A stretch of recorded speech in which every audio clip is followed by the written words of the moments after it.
From Wisconsin, Mr. Fitzgerald is recognized for 5 minutes. Thank you, Madam Chair. Mr. Olsen, in your opening statement, it kind of surprised me that you called the January 6th investigation the largest in the history of the National Security Division.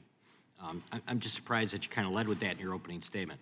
Would you again state for the record what you're investigating as a division and the scope of the investigation?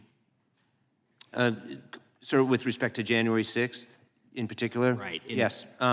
I mean, the reason I said that that investigation stands apart as the largest domestic terrorism investigation in U.S. history. The FBI has characterized that investigation and opened it as a domestic terrorism investigation. It is, as the Attorney General has said, the most wide-ranging investigation in U.S. history. The numbers speak for themselves. Over 850 people have been arrested, many, if not most of those, for felonies. It includes serious charges, very serious charges involving assaults on police officers, obstruction of Congress, seditious conspiracy. So it has touched on every state in terms of the FBI field offices and every state in terms of the U.S. attorney's offices around the country that are involved. So by several measures in scale and significance, the significance being that it involved an effort to prevent the peaceful transfer of power, which is one of the pillars of our democracy.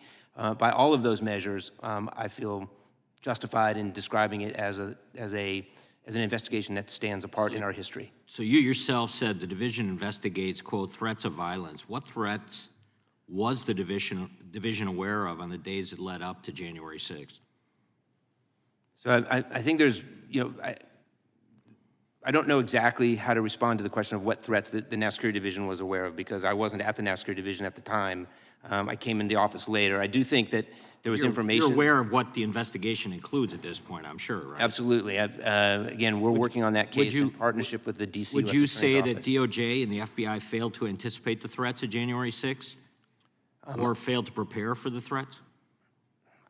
I think that the level of violence speaks for itself. I think we always want to learn to do better when it comes to anticipating something that I think we didn't necessarily anticipate in terms of the level of violence that occurred and in the run-up to January 6th. So do better. We always need to continue to learn from that. Yeah, do better might be soft-selling it here.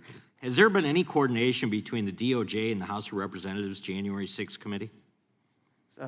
I'm aware of our requests from the Department of Justice for access to transcripts from the Select Committee, but other than that, the answer is no. These are two separate investigations, one by Congress and another by a co-equal branch of government. That's the executive branch, and both of us have a job to do. They're different, and we're continuing to do that. There are news reports stating that DOJ is considering more charges related to January 6th, but rather than violent acts, these charges are based on speech or verbal communications rather than any of the violence or the threats that were experienced on that day.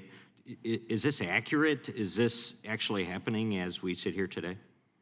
So the Department of Justice does not conduct its investigations in public, and that's for a couple reasons. One is to protect those who may be within the scope of the investigation, in other words, those who may ultimately be accused, as well as to protect the integrity of the investigation. So I'm not going to talk about the trajectory or the direction of the ongoing investigation into the events of January 6th and the days leading up to it. Well, you made some comments earlier based on questions asked by Mr. Jeffries and Mr. Raskin that were, inside what you're actually investigating. That's why I just asked it. Let me just move on.